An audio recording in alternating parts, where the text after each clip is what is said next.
All right, Summer Sweep Up 2026. This is my first blog review type video, and we're going to kick off with a bang. My goal here is to kind of go rapid fire since it's an absolute chunker. So I'm mostly just going to be skipping around to the bullet points, reading off what I think is important, and then giving my opinions on stuff. So let's jump right into it. We got a lot of stuff to cover. So first off is a big old hunter section, and we are going to start off with falconry. So biggest two changes is that you aren't held in place while waiting for your falcon to catch a kebbit anymore, and then you can also loot kebbits with a full inventory. Both of these are great, I think. Right now, if you click a kebbit that's far away, you're just stuck in mud for like 15 ticks waiting for it to come back to you. So total net positive there. And then also, I think for people normally training in falconry, like not via rumors, not having to constantly empty your inventory will make this training method much more relaxed, and I think is like a way bigger perk than people might realize because your inventory fills up really fast when you're doing this method. Next up, we have aerial fishing. This is a big one for me. So you can now one tick catch more frequently. You no longer need a knife to cut your fish into offcuts to feed your bird. The bird will just eat the fish directly. They are also introducing a longer lasting pool that I'm assuming will just allow you to turn your brain off for a bit and spam click that pool instead of clicking individual spots. It is way easier to get rewards now because the rate of mulch pearls is doubling. And then also the fish sack cost is being greatly reduced down from 1,000 pearls to 500 pearls. So I am super glad that I was a waiter in this content. Waiters always win. But in general, I'm super happy that they're making this a less horrible activity.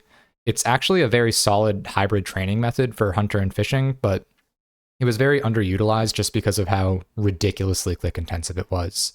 This is also a massive buff for cloggers. It reduces the time to complete this section of the log by like probably 30 hours or so. It's a really, really long grind. But just in the fish sack cost change alone, that's a bunch of time saved for people that still need to go for it, like me. Woo! Next up, we have deadfall traps. So you can now have 2 deadfall traps active instead of 1, with the exception of maniacal monkeys. You sometimes preserve your log when you place a trap. Deadfall traps become active more quickly. And then also the creature XP when you actually catch something with a deadfall trap is nerfed, but overall it's still a net positive with the multiple traps and quicker catching. So in my opinion, this is a much needed change for those early hunter rumors. It makes it way less horrible to get something like pyre foxes. I also really like the change to preserving your logs sometimes. It's very annoying to constantly have to like chop your trees in between your traps, catching something and setting them up and everything. The one thing I will say is that I wish they would have also made this change to pitfall traps. So for example, when you get a task like sunlight antelopes, it's kind of the same deal where you catch a couple and then you have to go to a tree, get more logs, or you just have to like bank and bring a log basket and logs yourself, which is kind of annoying. Maybe they update it, who knows? And then last hunter thing, we just have a blanket other hunter changes area, so you can now place 2 traps instead of 1 from level 1 to 20. The Ring of Pursuit is now able to be used when tracking has already started. The drop rate and pity rate of butterfly and moth rumors are buffed. And then also you get trickle hunter XP from chompy bird hunting. So early hunter is a major slog when you just have 1 trap down. If you're trying to get like a Crimson Swift or your tropical wagtail or something like that, I think it's a totally reasonable change to increase and speed up that early XP. As for the hunter rumor drop rates for butterflies and moths, I haven't done like a ton of hunter rumors, but I personally never had a massive issue with them. Like you would have to catch a lot, but they go pretty quickly. However, I'm assuming they did their research on this, and this is just to bring it in line with the time to get the piece as the other contracts. Like 150 moths is a lot. So yeah, not so bad.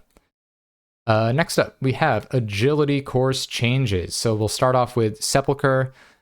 The level requirements are being dropped slightly, and now you can also boost to enter the floor. And then alongside this, down at the bottom here, you can see that Colossal Worm agility is also becoming even less intense with an increased course length. So the Sepulcher change, I really like it since Sepulcher is kind of the only high intensity way to train agility. And doing Sepulcher before you have floor 5 unlocked feels bad. It just like plummets your XP per hour considering the amount of effort you have to put in versus something like Rooftops. So making it more viable to do this course from an earlier level, it really balances out your agility options in a super positive way. And then Colossal Worm course, I think that's good as well. It leans more into the identity of the course that was originally pitched, with it being, I wouldn't say AFK, but it's like a more chill way to train it. Whereas Rooftops, they're like, you have your like standard click patterns of Rooftops. They're obviously chill as well, but Colossal Worm course, ideally there's more 15-second downtimes or so as you do a really long animation through a course. So it's even less interactive than Rooftops. So I think both of these course changes are very good. Next up is pretty exciting. We have shortcuts.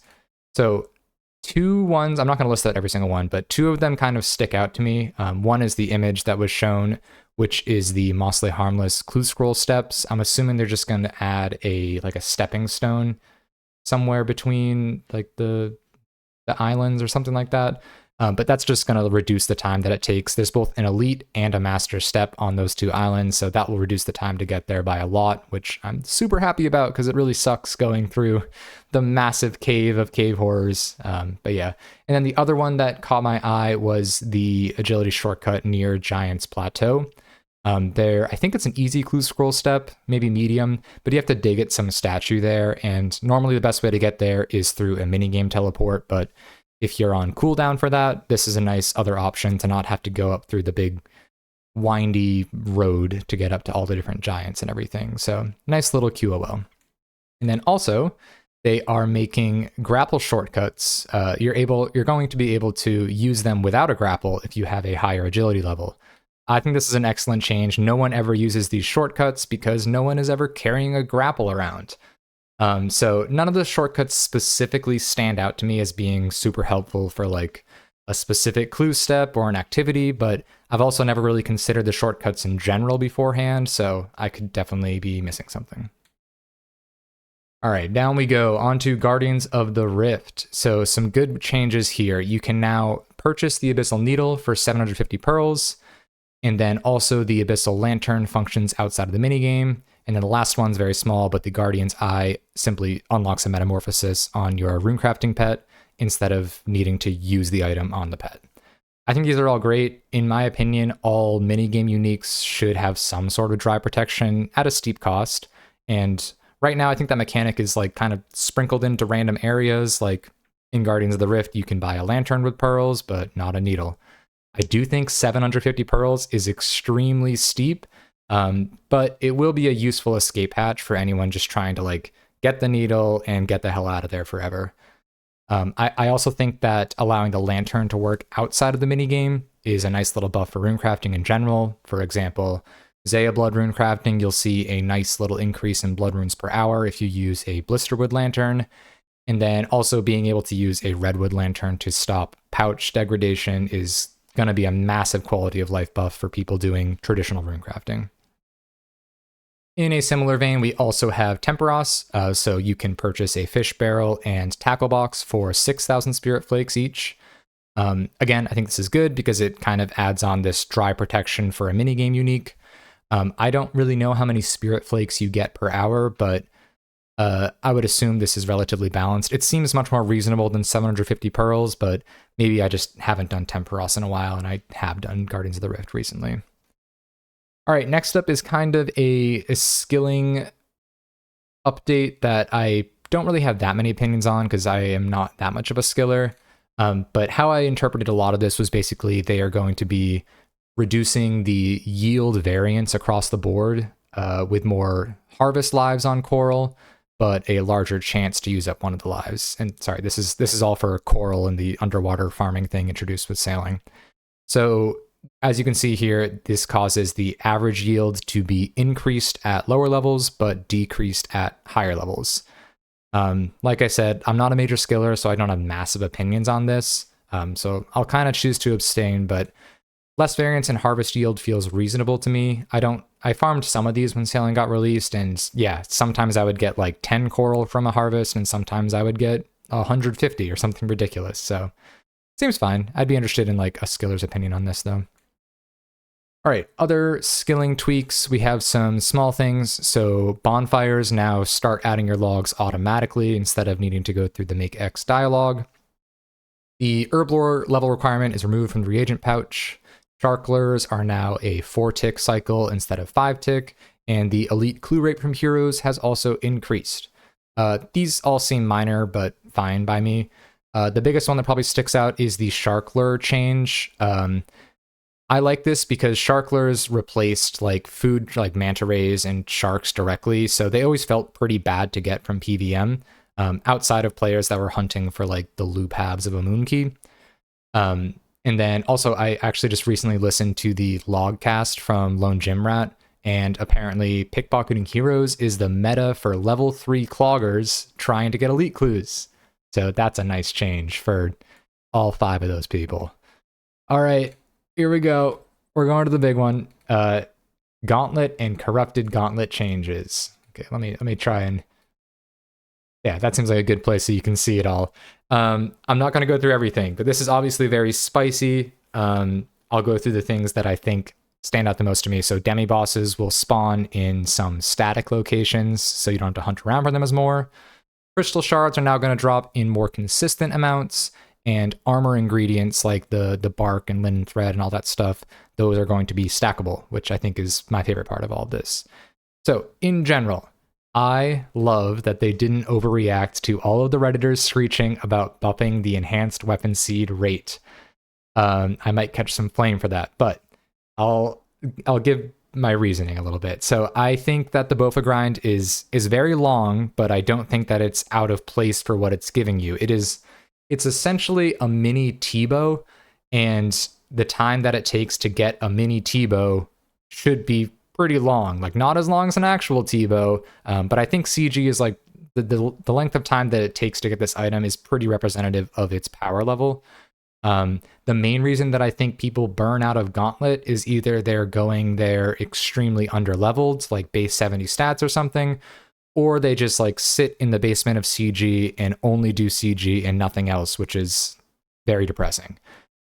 So in my opinion, they are tackling the correct thing in CG. I'm not saying CG is perfect, but I do think that streamlining the prep phase will make players trying to tier 2 or tier 3 prep have a much easier time like consistently getting completions instead of relying on RNG. And I think that will just make the content feel way better. Yeah, overall, I think that this was the bigger issue in CG rather than the straight up drop rates. I know people definitely disagree with that, but hey man, it took me like 600. It wasn't crazy dry, but it's not like I spooned it. So I think I have like a little bit of a right to have an opinion on it, but obviously the people that go like 2K dry, I'm sorry, that's horrible, but you can go dry anywhere in the game, and going dry in CG is not as bad as going dry at a raid for a mega rare, which I know people like that. Shout out Fruity Crunch. Okay, next one. Other PVM or PVM adjacent changes. So this is kind of a long list, but to briefly go through it, Muspa and Demonic Gorillas now change their style less frequently. Muspa's homing spikes last a shorter period of time. Skotizo totems now have a cooldown before respawning. The Skotizo arena is smaller. Lifesteal will now work during Wardens at TOA. Chivalry's drain rate is reduced, and Surge Potion cooldown does not get reset upon death in Chambers. So I know it probably sounds like I'm kind of glazing at this point, but again, I think these are excellent changes. Power Creep has made phase-changing bosses like Muspa and Demonic Gorillas basically gear switch scape if you have max gear. You're just constantly going back and forth between like mage and range when you kill Muspa, and that can be very like unnecessarily exhausting. So I think that having a minimum number of attacks before their style changes just is a nice little treat to throw in for us to make the encounters a bit more chill without losing the identity or making it faster to kill or all these different things. Skotizo, these changes, I think they're great just to reduce the need to be running from totem to totem constantly during the fight. A lot of the times you will kill a totem, go to a different totem, and then by the time you kill that second one, you gotta go right back because it instantly respawned. So I think both these changes of the smaller arena as well as the cooldown help to fix that a lot. Lifesteal working at TOA, that feels completely reasonable. I would argue maybe this is a bug and it's not really even a QOL. Like, that should just work in my opinion. Chivalry, it's probably still dead content even with the lower drain rate, but maybe it will make it a somewhat viable option for AFKing. And then the last one that I think is important here, the Surge Potions, those resetting on death, I actually didn't know that was a thing, but it makes sense that was probably annoying for Chambers speedruns at like Ulm or something, constantly dying to get back your specs in between phases or something like that. So I'm glad they're changing that to make it feel less bad. Finally, something I can disagree on. So they have a lot of opinions on Challenge Mode, Chambers of Xeric, and Prayer Scrolls. So I kind of want to start down here. So they talk about potentially allowing users or allowing players to re-roll purples.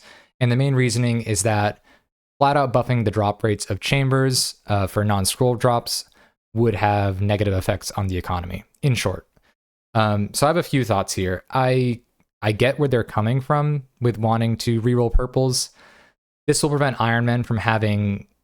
the duplicates that Iron Men get, they will no longer flood the economy. For example, if you get a dupe Twisted Buckler, you would choose to reroll that Buckler instead of just like dropping it over to a main to sell on the GE, which adds to the market and decreases the price of Twisted Buckler because more supply. However, I don't think I would like the feeling of being pressured to reroll a high-priced duplicate unique. For example, if I had full Ancestral but was hunting a T-bow, I get a purple and it's an Ancestral Robe Top. That's a really hefty chunk of change. That could be great alt money for splitting things out. I could use that to get bonds for my account. But I would feel very pressured to be like, man, this doesn't even mean anything for my account. I should re-roll this for another shot at the T-bow because, like, what if it is the T-bow and I'm choosing to not re-roll? And it's just like this weird, like, rock and a hard place situation where it's not going to feel great because then you're going to re-roll it and inevitably it's an Arcane Prayer Scroll and it's going to feel horrible. So I don't know if I would consider this dry protection. It's kind of like pseudo dry protection, but in general, that's always a spicy topic. And I'm usually not super in favor of dry protection, but if they're going to do it, and I do think there's places where it kind of makes sense, like I said, with the minigame uniques, I'd rather them do something like Oathplate Shards in a PVM encounter. I think that's just like the perfect way to execute something like that. But yeah, for Chambers specifically, I would rather them just address the root cause of the issue that scroll rates are too high and then make the adjustments so that in CMs, the rates are lowered, and that in turn makes the other items' rates go up. Last thing I'll say, I think Jagex overemphasizes economic impact way too frequently, and I really wish that they would just consider it less because prices are always going to change. We have a natural supply and demand thing that just happens. Stop trying to like control it. It's okay if prices change, but I'm also a filthy Iron Man, so I can understand that it's more of a concern for mains. Up top here, they also quickly go through 3 different approaches that they see as common suggestions. So approach 1, they're saying you could reduce Prayer Scroll weighting. I'm assuming this is all in CMs, by the way. You could reduce Prayer Scroll weighting slightly, which would increase the weighting of other drops. Approach 2, you would reduce Prayer Scroll weighting while reducing purple chance across the board. And then approach 3, you would increase purple chance across the board. So my brief thoughts, first, we can just cross off approach 2. I think it's horrible. Purple chances are already really bad enough as it is at Cox. So this would basically mean that you get less scrolls and less purples, not actually making it easier to get non-scroll drops. Like, I would imagine the rate of a T-bow stays the same, but a rate of a Dex and Arcane goes down, and that's not really solving anything besides just less duplicate scrolls entering the market, which I guess that solves something, but we don't need less purples at Cox. They're way too rare. Approach 3, it seems reasonable, and it would bring Chambers more in line with unique rates for other raids, just in general. But approach 1, in my opinion, that's my favorite. It would bring the CM drop rate functionality in line with TOB, and feels like an adequate reward for tackling the harder version of the raid. My biggest takeaway, though, in general, like out of all of this conversation is that I don't like the reroll system. I would rather drop rates just be reasonable and make sense rather than introducing some over-engineered solution that doesn't feel super old school, even if it does have its merit and makes sense in practice. Okay, next up, gear changes and rebalancing. So first we have buffs, and that's a long list. So I think a lot of these are worth talking about. Rapid Fire, Sangstaff, it now heals more frequently, it deals more damage when it heals, it has a +1 higher base max hit, and it has a reduced cost to use, down from 3 to 2 blood runes. The Soul Reaper Axe now has a slightly higher strength bonus, and it takes less time to get up to max stacks. The Rapier and Saildor are seeing minor accuracy and strength buffs. The Pegasians give +1 range strength, and the Master Wand gives +10% magic damage. Ancient Scepters are also seeing +10% magic damage, up from 5%. The Aquanite Hopper will now have standard accuracy when the double attack proc triggers, but it will probably still be dead content. The Bell's Folly drop rate is getting buffed again, this time very heavily. The Vener Bow is apparently going to work better, I guess. And lastly, Inquisitor is going to see some additional accuracy and strength buffs. So the set bonus is getting removed, and the individual pieces are getting buffs, which brings it more in line with Oathplate and also doesn't require you to have the full set to see anything super beneficial. Inquisitor Mace is also going to get a slight accuracy and strength buff too, which kind of brings it in line with the Rapier and Saildor. Okay, big breath. In general, I'm happy with most of these changes. The Sangstaff definitely needed some love. Ayab Ayak will still outclass it, but now this weapon seems more reasonable to use if you want lifesteal specifically. Soul Reaper Axe, I'm really happy they're buffing this. It is an incredibly hard item to get, and in most cases is completely outclassed by Scythe anyway, outside of Ardorvis. So I'm glad to see it get this minor buff and also be less annoying to use with less chip damage. The Rapier, Saildor, and Inquisitor Mace being stronger, that feels completely reasonable considering how difficult the items are to get, and it's not like they're getting way stronger, it's just a little bit, which is fine. The Pegasian and Master Wand buffs also feel reasonable since they are both base components for even stronger weapons. The one thing that I don't quite agree with is the Ancient Scepter buff. I think that Master Wand should outclass it from a raw DPS perspective. My main reasoning for this is the scepters have additional effects. For example, the Ice Scepter freezes targets for longer. So I think that can be their niche. And I also think that the Ancient Scepters are probably easier to get than a Master Wand itself. So I think either keeping the Scepters at 5% magic damage, or if they really wanted to, bringing them up to 8% instead of 10% would be slightly better balance in my opinion, but it's not necessarily a hill I'll die on. It's fine. Bell's Folly definitely needed another drop rate buff. Now, 1 in 75, it feels like more of an item that is reasonable to go for on an Iron Man that could actually use it, instead of going to Krill or getting a Fang or something like that. It feels more in line with the progression path of an Iron Man. And then Inquisitor, it definitely needed some extra stat padding with the addition of Oathplate as well, so I'm glad to see that. And honestly, it could be even more, but it's okay. We'll take what we get. That's fine. Next up, we have gear nerfs and also gear adjustments. I'll kind of cover them both here. So, Burning Claws special attack now uses 35% instead of 30%. We also saw some nerfs in PvP weapons, and also on the bottom there, the Rosewood Blowpipe can shoot up to rune darts instead of adamant darts. However, its special attack got a little bit nerfed. So, starting out with Burning Claws, I think it's a good change. They were definitely a little bit too strong for how much easier they were to get versus Dragon Claws. At the same time, I'm a little bit sad because I really liked Burning Claws. I have an Araxar task right now, and I don't know if it's meta or not, but I usually bring Burning Claws there just because I like how frequently I can spec and like seeing the burn damage build up over time.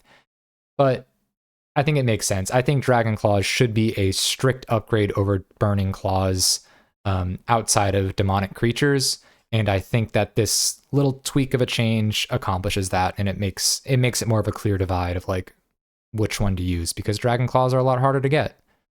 I won't really speak to the PvP changes since I am not a PKer, so moving on from that.